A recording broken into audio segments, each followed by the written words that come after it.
अस्सलामुअलैकुम वरहमतुल्लाहि वबरकातुहू। स्टूडेंट्स, सबसे पहले आपको खुशामदीद। आप लोग क्लास 8 से पास होकर प्रोमोट होकर अब क्लास 9th में आ गए हैं। क्लास 9th में आपके पास दो ग्रुप्स हैं, या तो आपने कंप्यूटर साइंस लेना होता है या आपने बायोलॉजी लेनी होती है। मैं आप लोग के सामने मौजूद हूँ। जो स्टूडेंट्स जिन्होंने कंप्यूटर साइंस ग्रुप सेलेक्ट किया है, आपने ये सिंटेक्स बुक बोर्ड की किताब कंप्यूटर साइंस फॉर क्लास 9 को परचेज कर लेना है और हम इसको इंशाल्लाह ताला पढ़ेंगे। ठीक है।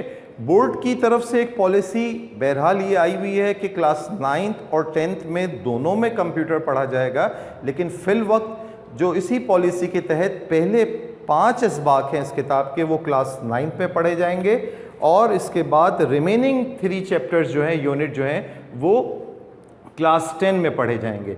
लेकिन स्टूडेंट्स, अभी इस मौजूदा हालात के पेश नज़र हम कोई कंफर्म नहीं है, श्योर नहीं है कि ऐसी पॉलिसी फॉलो कर भी पाएगी गवर्नमेंट या नहीं, लेकिन हम अपने पढ़ाई का आगाज़ इंशाल्लाह ताला इंट्रोडक्शन टू कंप्यूटर पहले चैप्टर से शुरू करेंगे। ठीक है। तो हमारा जो पहला वीडियो लेक्चर है वो chapter number 1 introduction to computer से रिलेटेड है। स्टूडेंट्स, अब आप जो हो वो बोर्ड की क्लास में आ गए हो। अब आप बोर्ड की क्लास में आ गए हो तो आपने, अब मैं आपको पढ़ा रहा हूं, मैंने आपका पेपर नहीं बनाना है, मैंने आपका पेपर चेक नहीं करना है। अब board of secondary education Karachi आपके लिए पेपर तैयार करेगा, आपके पेपर को चेक करेगा और असेसमेंट करेगा। तो मैं सिर्फ फ़कत इतना कर सकता हूं कि बोर्ड ऑफ सेकेंडरी एजुकेशन ने जो आपके लिए पेपर पैटर्न बताया है वो आपके सामने वाजे कर दूं। इसी तरीके से board of secondary education Karachi ने जो स्टैंडर्ड रिप्लाइज के तरीके बताए हैं क्वेश्चंस के, वो मैं इंशाल्लाह ताला आपको थ्रू आउट द ईयर वो सिखाता रहूँगा, बताता रहूँगा, ताकि आप इस सब्जेक्ट के अंदर मैक्सिमम स्कोर कर सकें। तो मुख्तसरन सा जायज़ा ले लेते हैं, ओवरव्यू ले लेते हैं कि बोर्ड का पेपर पैटर्न क्या है। तो बोर्ड के पेपर पैटर्न के अंदर आपके पास जिस तरह के बोर्ड के मज़ामीन में सेक्शन ए, सेक्शन बी और सेक्शन सी होता है। थ्योरी पेपर की बात कर लेते हैं, रिटन पेपर की। तो एमसीक्यूज़ के अंदर सेक्शन ए में 15 आउट ऑफ 15 एमसीक्यूज़ आपने अटेम्प्ट करने हैं, 15 marks. Section B short answer questions में 14 क्वेश्चन में से आपने 9 क्वेश्चंस अटेम्प्ट करने हैं, ईच क्वेश्चन ऑफ 4 मार्क्स, ये बन गए 36 मार्क्स। ऐसे ही सेक्शन सी के अंदर आपको डिस्क्रिप्टिव क्वेश्चन आंसर कह लें, डिटेल आंसर क्वेश्चंस कह लें। इसमें अब आपको जवाब ज़रा सा डिटेल में देना है। यहाँ तो रीजनिंग की शक्ल में था, टू द पॉइंट रिप्लाईज, जवाबी 3 to 4 लाइन्स के अंदर एंड हो जाता है, लेकिन यहाँ ज़रा आपको डिस्क्रिप्टिव आंसर्स देने हैं। 6 में से 4 पार्ट अटेम्प्ट करने हैं, 6 मार्क्स का एक क्वेश्चन है और 24 मार्क्स। ठीक है। इसके अलावा हम प्रैक्टिकल भी पढ़ेंगे, प्रैक्टिकल्स भी परफॉर्म करेंगे, जो कि GW बेसिक प्रोग्रामिंग लैंग्वेज पे बेस करेगा। इसके 25 मार्क्स हैं। ये ऑल टुगेदर आपका 100 मार्क्स का पेपर है। अच्छा स्टूडेंट्स, ये जो वीडियो लेक्चर आप किसी भी सब्जेक्ट के अटेम्प्ट कर रहे हैं आजकल, तो इसकी जो पहली इंट्रोडक्टरी क्लासेस हैं, आप तमाम स्टूडेंट से दरख्वास्त है कि इन वीडियो को बहुत अच्छी तरीके से अपनी मेमोरी में भी सेव रखें और बार बार जब आपको ज़रूरत महसूस हो तो रिकॉल करें। इसमें ये जो पेपर पैटर्न और इब्तिदाई बातें आपको इस सब्जेक्ट से रिलेटेड बताई जा रही हैं, तमाम सब्जेक्ट्स में ये बहुत अहमियत रखती हैं। ठीक है। अब बात शुरू करते हैं हम आप अपनी किताब के पहले पेज को सामने रखेंगे।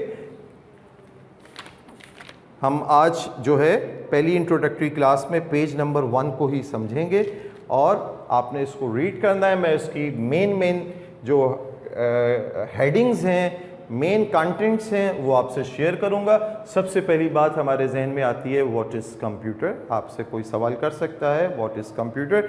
स्टूडेंट्स, ये बात मैं आपको वाजे कर दूं कि आप बहुत अच्छे मोबाइल यूज़र हो सकते हैं, कंप्यूटर के यूज़र हो सकते हैं, लेकिन कभी आपके सामने अगर ये सवाल रख दिया जाए कि व्हाट इज़ कंप्यूटर, तो फिर बड़े से बड़ा इंसान भी जो है ना उसको डिफ़ाइन नहीं कर पाता है क्या। कोई कह देता है मशीन है, कोई यूँ है, ऐसा है, ऐसे होगी, ये करती होगी, लेकिन जो प्रिसाइज डेफिनेशन जिससे बात मुकम्मल वाज़ेह हो जाए, वो बताने के लिए हमें सीखना होगा।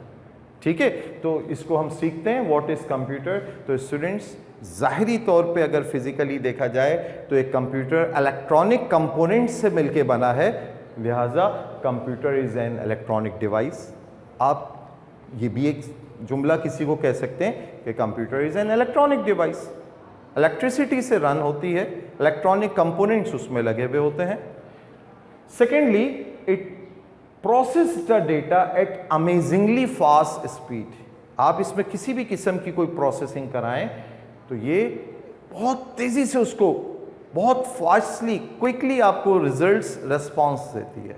अच्छा, यही इसकी खूबी को देखते हुए आज हम देख रहे हैं कि ये हमारी ज़िंदगियों का हिस्सा बनती जा रही है।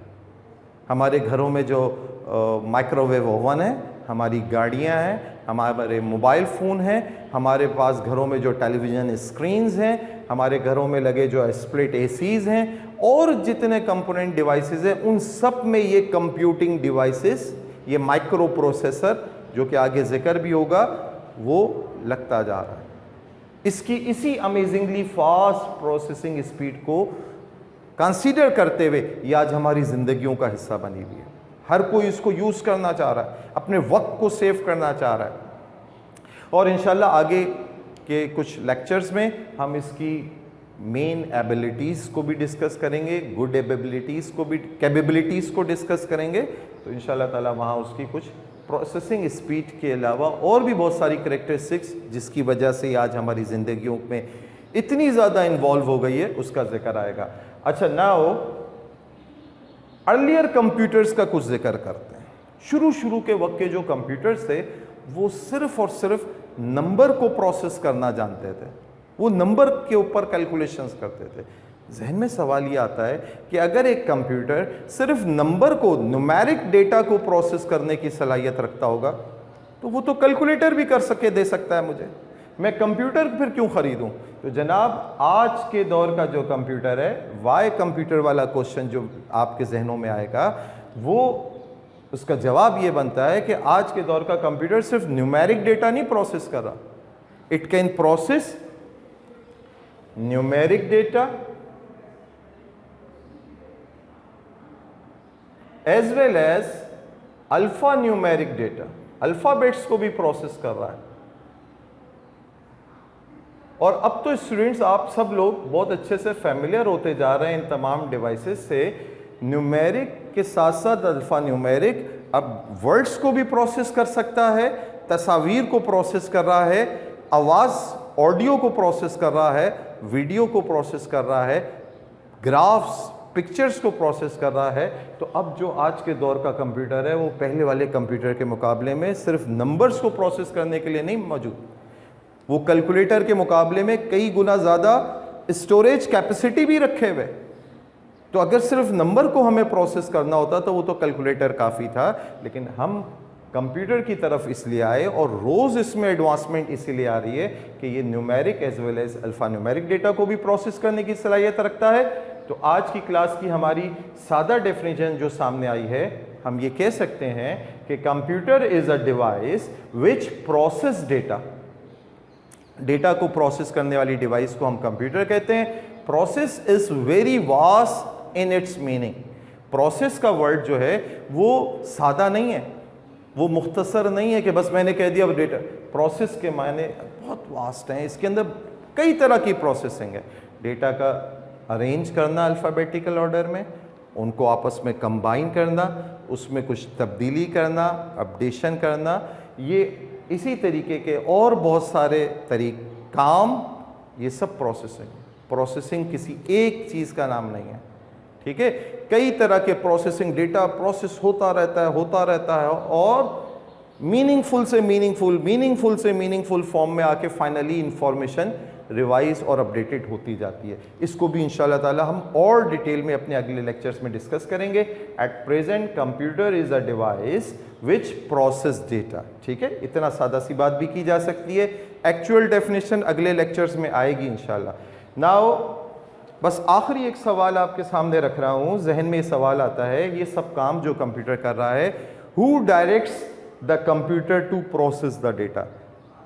थोड़ा सा वक्त आज का काफ़ी ज़्यादा हो गया, ये सवाल मैं आपको आपकी तरफ छोड़ता हूँ सोचिए, गौर कीजिए कि ये इतने सारे काम जो कंप्यूटर कर रहा है उसको ये कौन डायरेक्शंस दे रहा है। नेक्स्ट लेक्चर के अंदर इंशाअल्लाह ताला बात हम यहीं से शुरू करेंगे। तब तक के लिए इजाज़त दीजिए। अस्सलामु अलैकुम व रहमतुल्लाह।